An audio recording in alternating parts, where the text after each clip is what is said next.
Hello, today on Gareth Jones on Speed, I'm going to look at the coolest car to be built in Wales since the Gilburn Invader.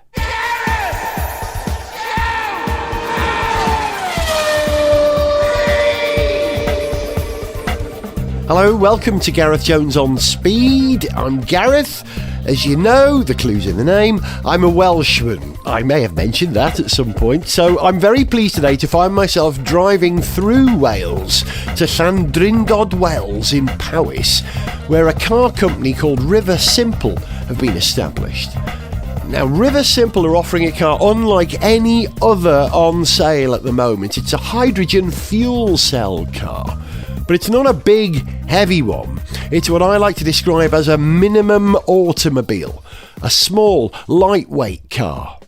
There are huge advantages in making cars light, as we know from motorsport. So if you apply that kind of thinking again to modern automotive electric drivetrains, you might come up with something rather clever. To find out more about Riversimple and their car, the Rasa, I've got an appointment with their leader, Hugo Spowers.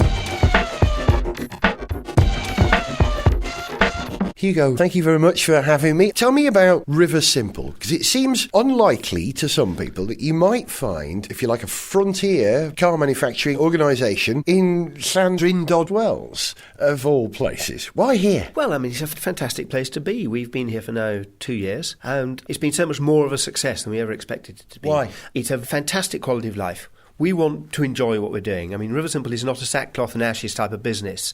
We think that sustainability is terribly important. It's practical, it's within our grasp, and we want to enjoy it. And it's an awful lot easier to ask somebody to move to somewhere like Llandrindod than to Coventry, quite frankly. The prospect would be pretty grim if I was looking at it. And there's no traffic. The outdoors are absolutely fantastic. Prices are low. If anybody comes here, they can always upsize. It's just a brilliant place for families to grow up. And in the days of the internet, why do you need to be stuck in the hustle and bustle of a city? However, you are designing and building a fuel cell car made out of carbon fibre, fitted with supercapacitors. The skills, the technology, the bits, are they available locally? They're generally not available locally, but we pride ourselves actually not getting involved in the subsystem technology. Our strength is in staying away from developing new widgets, new technologies, new materials. We're saying that the technology already exists. And it's always true when you have a step change. The breakthrough comes in the systems integration, putting the car together in a totally different pattern of relationships, but using components available off the shelf. So I like to liken it to Cooper and Lotus, who put the UK on the motor racing map. We were nowhere in 1960. And then Cooper and Lotus came along, and with tiny budgets, they beat all the big continental teams. The extraordinary thing is that neither of them ever built an engine. They all just bought an engine off the shelf that anybody else could buy. And then literally 3 men in a shed put together a different car, different pattern of relationships, and beat Ferrari, who were spending fortunes on their engine. When you have a step change, and that was going to rear engine, and you build a completely different machine, the systems integration, the architecture of the car is what yields the big breakthroughs. At the moment, the auto industry is trying to put hydrogen fuel cell technology into the technology of the cars they make today, which is all optimised around petrol engines. And so they're doing some brilliant engineering, but they're trying to persuade a fuel cell to behave like a petrol engine, which it really doesn't do very well. Fuel cells are rubbish at power density. So they're trying to get more and more power out of a smaller and smaller volume. And it's brilliant engineering, but they're solving problems of their own creation. Yes, I was about to say that. Yeah, they're making it difficult for themselves. Absolutely. If you can source components that work already and put them together, it's the idea of putting those components together is what you're selling. Is this a marketing exercise? Well, I think the brand is terribly important to us. And so we're very careful about how the brand is perceived. But we don't have any money to spend on the brand or marketing, if that's what you mean. So we have been careful, and we do think that we have positioned the brand with clear water between ourselves and anybody else in the auto sector. And we do think that the brand is a very vital part to this being an investable company because we are open sourcing the technology. We're not trying to pretend, as many new startups do in the tech sector, that our IP portfolio is the value in the company. We think we've got a much better and completely different set of standards for how to build a car. But if we try and hang on to that all ourselves and capture all the profit of that, we'll get into a standards war that we'll lose. And Sony lost the standards war over Betamax with a better tape. Yeah. And if Sony lose a standards war, then Riversimple's certainly going to lose the standards war. Yeah. So that is a much greater threat to us than competition. We actually want people to copy us. We want people to build cars that are as light as this, with the motors and the fuel cells that we need, which are much smaller, much lighter and less powerful than the ones going into the hydrogen cars that the industry is producing. And that builds volume in our supply chain, so our costs come down. It means that we have generic components from many companies all using the same technology and the same components, so independent companies can support those in the field. So we don't have to all establish mark-specific distribution networks. We can collaborate effectively, if you like. So in that instance, the brand is the most valuable thing in the company. It is also much more protectable than IP because it doesn't expire after 20 years. And if you look at the auto industry, the value in these companies is all in the brand. It's not in the IP. Everybody knows what everybody else is doing. It's all being optimised and refined to the last tiny fraction of a percent. But you still get companies building the same car with a different badge on the same production line, and one car with a stronger brand is £1,000 more in the showroom. Yeah. And they spit blood about it, but that is the value in a company. It's not the IP. Where does the name Riversimple come from? It's your old address, isn't it, or something? No. Our office for the previous 5 years was an old mill overlooking a river, but the name just predated us taking that office, and we did a very big workshop with about 20 really interesting and bright people, all friends, all for free, spent a whole day coming up with the roots of words to make a word that could be trademarked in the auto sector, and then it was all completely floored by my 7-year-old son who came up with that one evening. It was much better than anything else we'd come up with. You came up with eco-integration fluid moment thing. Exactly. But we have post-rationalised it to really make sense. We really like it. We really believe it. We wanted a name that didn't sound like a car company. Rivers are very powerful, but they're considered benign in every culture. They're powerful and they get where they want to go. They work their way around obstacles, but they are benign. And we also believe strongly in simplicity beyond complexity.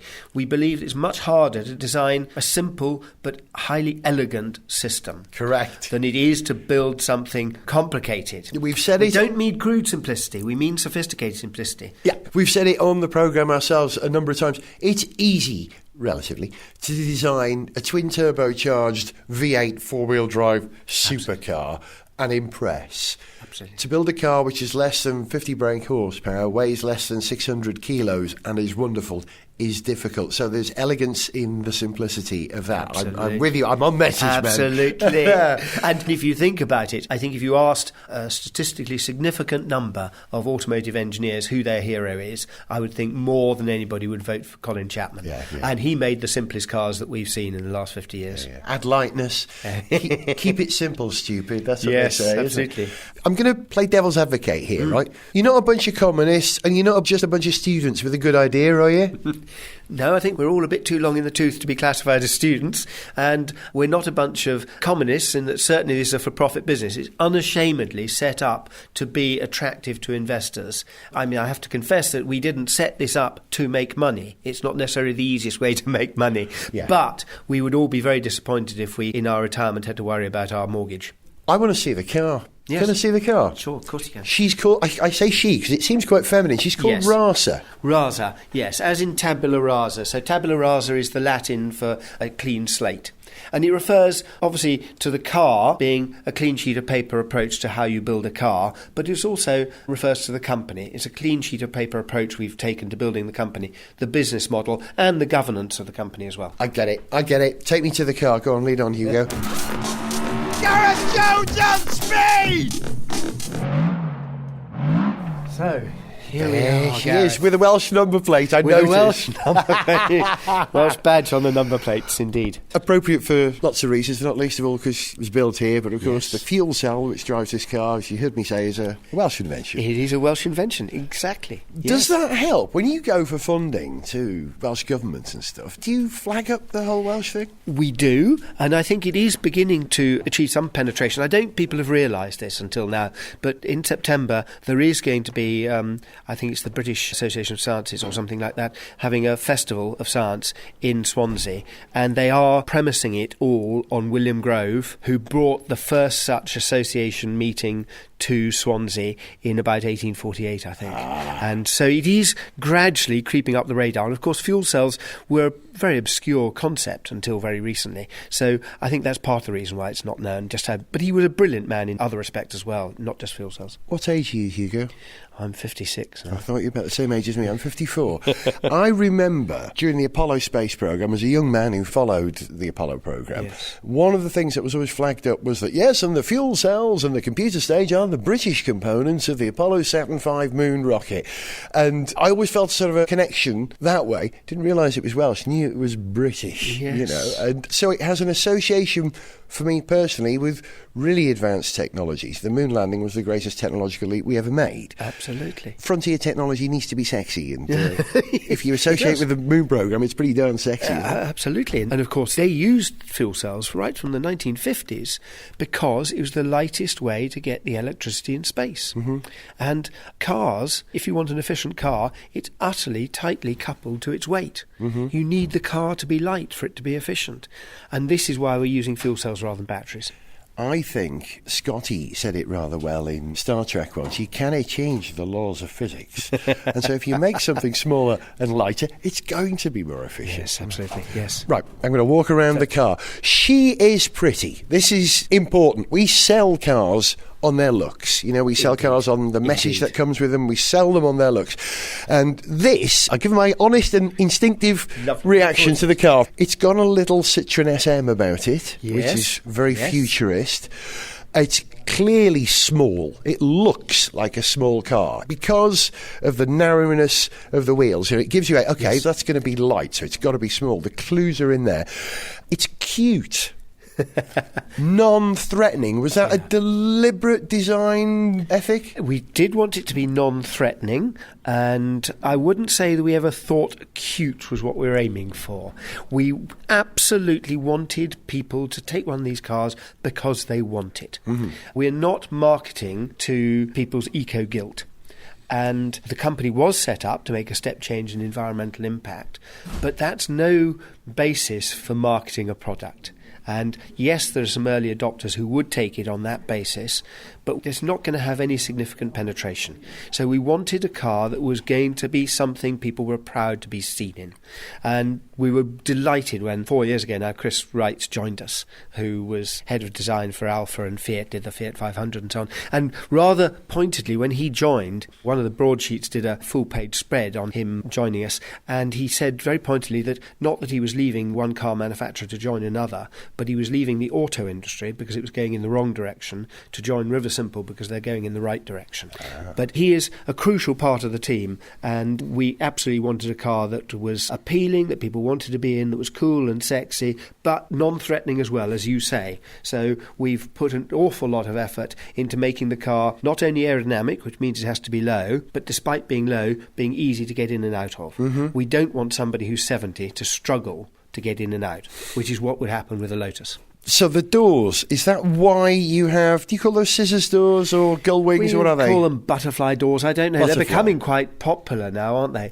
We've done them for entirely practical reasons, and there are three key reasons. First of all, when you open that door, it much more quickly opens a space for your feet to come out than a door that opens normally, because the bit where your feet go out is the bit that opens least until you open the door a long way. So it means you have to bend your knees less to get your feet out. Secondly, the door wraps into the roof, so the cant rail, instead of being outboard of your head, is inboard. It's between the driver and the passenger. Out of the way. So it's out of the way, and you can just stand up. You don't have to duck under that cant rail. And thirdly, the sill is wrapped in very tightly against the seat, and the door wraps round outside the sill. The door is very thick and very strong for side impact, but the sill is very close to the seat. So when you swing your legs out and put them on the ground, your feet aren't very far from your centre of gravity, which makes it much easier to stand up. Right, yeah, you don't fall over, you're not teaching. Yeah, interesting. What's the length of the car and the width? What are the dimensions? Do you know them off the top It's of your about head? 3.7 metres long, and it's just over 1.6 metres wide. So it's Mini? small. I think it's smaller than a Mini. The modern Mini. Yeah. The trade description tax sort of questions there, really.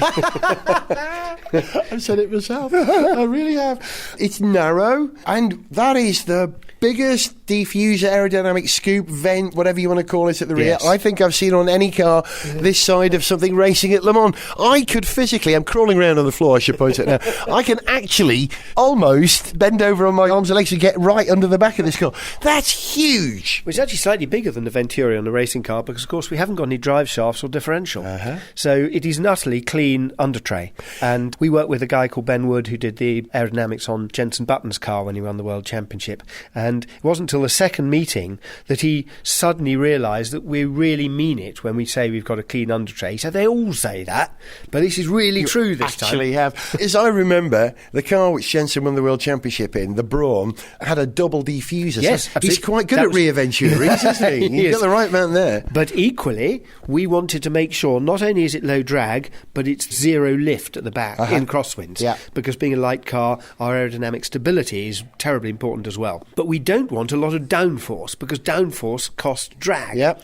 And so, because of this enormous Venturi, we've got some sculptured inlets just in front of the rear wheels so that you don't develop a great big suction underneath the car, and it bleeds some air from the side of the car into the Venturi to avoid generating a whole lot of downforce and therefore drag. So you've still but got... we have got zero lift, virtually zero lift. You've got lower pressure underneath the car because of that, but how you're managing it, it's not generating positive pressure, which would give you lift, or too much negative pressure, which would give you drag but grip on corners. It gives you low pressure, but we've engineered this so we don't get too much low pressure. What's the weight of the car? 580 kilos. That's nothing. Not a lot, is it? No, it really isn't. And the way that you can achieve this huge scoop out of the rear is because you're using in-wheel electric motors. Yes. Now, this has been promised. Lots of people have talked about in-wheel motors. Was it English Electric Company had a car called the Lightning, which promised to have in-wheel electric motors? I don't think it ever came to fruition. How'd you do it? They work? Where'd you get them from? Well, there's an awful lot of car companies do come out with the idea of in-wheel electric motors, and you're absolutely right that people tend to default to onboard motors simply because there's more available and it's easier to engineer and so on. Having said that, they have been around for over 100 years. In the Lohner Porsche, which was a hybrid petrol-electric car in 1900, one of the very had first hub cars. motors. Yeah. And these motors are derived from a motor that is built for military vehicles, in fact. It is the same diameter, but it's about a quarter of the width. So it's much less powerful, much lighter. But it's done by a British company down in Hampshire called Printed Motor Works. Hub motors are used in a number of vehicles, off-road, military, all sorts of things. So it's not as if they're unheard of. They're just a little bit more expensive, and the auto industry is so driven by cost that it's actually much cheaper usually to avoid them. That's the single biggest reason. But if there's a good reason to do it, it has been possible to do it for a very long time. Two, or you've got four? Four on board, motors, one in every wheel. Yes. So they're not terribly powerful. They need to be quarter the power of a single motor, and you can spread them around. Is that an engineering advantage or a disadvantage, multiplying a component like that? It is done specifically to maximise the energy efficiency of the car. At the moment, we are using these motors for our braking. And that is one of the core principles of the whole company, the whole architecture of the car. No pads and discs at all? There are pads and discs, but we have a phased braking system, so that when you press the brake pedal, the valves close for all the hydraulic fluid to go to the calipers, so they aren't used. And until you get to 0.3 G, all the braking is done electrically. Right. Above that, the valves shuttle and bleed partial pressure, so you've got all the stopping power that you want for emergency stops and so on. The friction brakes also come in below 5 miles an hour, because it's very difficult to get the braking force at low rotational stop. speed. Yeah. But we do want to have four-wheel braking. You need to have four-wheel braking, and so you need 4 electric motors. motors. And if you only had 2 electric motors on the front wheels, for instance, 40% of the braking at the rear would always have to be done by friction. So it would mean, by definition, you recover 40% less energy by going to 2 motors. And the reason why this is terribly important is because we've got a fuel cell sized only for constant demand. Our fuel cell is sized to keep the car going at the constant speed of 60 miles an hour. When you accelerate, 80% of the power comes from a bank of capacitors, only 20% from the fuel cell. Right. And typically, as it happens, about 20% of the peak power of an engine is what a car uses when it's cruising on a motorway. But it's sized for that maximum acceleration. So for 90% of its life, it's got an engine that's 80% redundant and a gearbox that's 80% redundant, and therefore you've got a chassis designed to hang on to these heavy bits that are much too big. Whereas in our case, we can size the fuel cell only for that constant demand and forget about the other 80%. And the fuel cell cost is very much tied to the power, so you can have a much, much cheaper fuel cell. But the only way you can do this is if you can rely on the supercapacitors for the 80% of power when you want to accelerate. And the only way you can rely on those supercapacitors to produce all that power is by having very efficient braking regen, and that is why we don't want to use any friction, and that's why we need motors on every wheel. Very reasoned answer, a complete answer, if I Sorry. may say. No, not at all. No, I loved every nuance of that. There must be other advantages of having drive at each wheel as well. Are you able to shift power around depending on grip or conditions? It is the perfect platform for playing any tune you can imagine. It's got huge advantages in simplifying the blending of friction and braking systems, and that we are doing already. Because the friction system, when it does come in, comes in exactly the same proportion, brake bias front to rear, as the electrical system. And you never have to start allowing for some electrical braking at one end and deducting it from the friction braking at that end to keep the balance the same. It is always, and can only ever be, a constant brake bias, which makes it much, much safer and much simpler, and there are far fewer failure modes in the braking system and things like that. There are hybrid electric cars available at the moment which the braking can be variable depending on the state of the charge of the batteries. Yes. And I think that makes them less user-friendly than they could be. I just go with it. But this eliminates that completely. It always brakes the same no matter what across all 4 wheels. Now, what we're not doing yet is any torque vectoring. Right. But anti-lock braking, traction control, electronic stability programs, all of that, we've got all the hardware on this car to implement. The only difference is software upgrades. Right. So we've got the perfect platform to play all those tunes on, if you like. But we are focused entirely on building a car that works.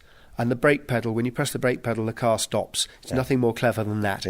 But we've got the perfect platform to take it on to do all those other things, which we need to do before we get full type approval for volume production. Most people don't care why a car works. They just want it to work, don't they? Focus on the important bits. Make it efficient and make it reliable and safe. Well, reliable is something that is tricky to make. When you've built one prototype so far, I mean, you have to build 200 and run them into the ground. Yes. How are you managing without the ability to do that? Because you're a little company, you're not going to build 100 prototypes, are you? Well, there's an awful lot of car companies out there who build cars and don't test 200 of them. And so we're not Volvo, we accept that. Having said that, there are very, very few moving parts in the car. The only moving parts really are the wheels. So there's no metal-to-metal wear. There's no lubricants, there's no oil changes or anything like that. And there's no mechanical things, really, that are likely to break. You'll have suspension joints wearing out eventually and things like that. And then there's the electronics, which are all solid state. And as long as they are working with sufficient headroom, well within their rating, solid state electronics are fantastically reliable. And then finally, there's the fuel cell. And the fuel cell does degrade over a period of time. But unlike petrol engines, fuel cells don't really have catastrophic failure modes. Petrol engines suddenly stop, something breaks. Fuel cells don't really do that. Gradually, their power output drops. And that's over a period of thousands of hours. And our car is wirelessly enabled. We haven't come onto this, but we're never going to sell the car. We're only ever selling a service, a performance contract, if you like. And so we're monitoring the car remotely all the time, collecting data because we're charging for the mileage.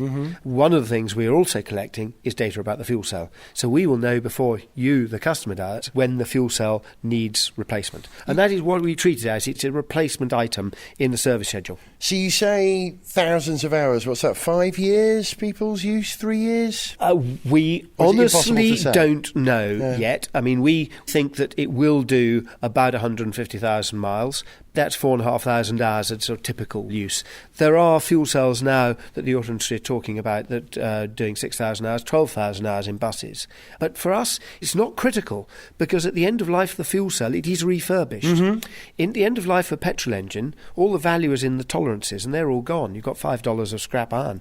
But at the end of life of a fuel cell, one of our fuel cell companies we work with reckons they can recover 80% of the value. And of course, it's of much greater value to them than it is to anybody else. So we're not actually buying the fuel cell. We're buying the installed kilowatt hours in the car. The fuel cell remains on the balance sheet of the company that makes it. And when we replace it, when it's degraded to 90% of its power output, we take it out, give it back to the fuel cell company and put in a different one. But they can refurbish it. There are no moving parts in there either. Most of the components they can reuse. Interesting. I want to talk more in a minute about what's effectively sort of a lease deal on getting the car. But the analogy I was thinking there was, once upon a time, an accelerator, a throttle, meant exactly that. You pressed it and it opened up a bit more air into the carburettor and the car went quicker. Now when you put your foot on a throttle, it's an instruction for the car to work out how to go more quickly. Yes. And if you're talking about leasing cars or renting cars to people, I don't know what the right term is, and you're offering a mileage and a service, it's the same sort of thing. You're shifting the focus from buying components to buying a service. Is that central to Riversimple? Have I defined it right? Absolutely central, and it completely changes the car that you will make. Because if you're selling cars, you make more money by selling more cars. So your interests are obsolescence and high running costs. I mean, it sounds brutal, but that's the bottom line. Whereas in our case, we're selling the performance of the vehicle. When we've built the vehicle, it stays on our balance sheet. We want it to keep on earning money for as long as possible. We're paying for all the running costs, including the fuel and all the maintenance, obviously. So we want the car to be as reliable as possible, as low maintenance as possible, as efficient as possible, and to last as long as possible. So it's completely changed the financial drivers on the business. And if you think about it, obsolescence and high running costs are the opposite of what the customer wants. In our case, our interests are completely aligned with those of our customer. And the conversation with Hugo Spowers will continue. We find out more about Riversimple's radical approach to personal transport. The more efficient we can make it, the more money we make. And Gareth goes for a ride on the roads of Wales in the Rasa. It does make a modern noise. Don't miss the next episode of Gareth Jones on Speed.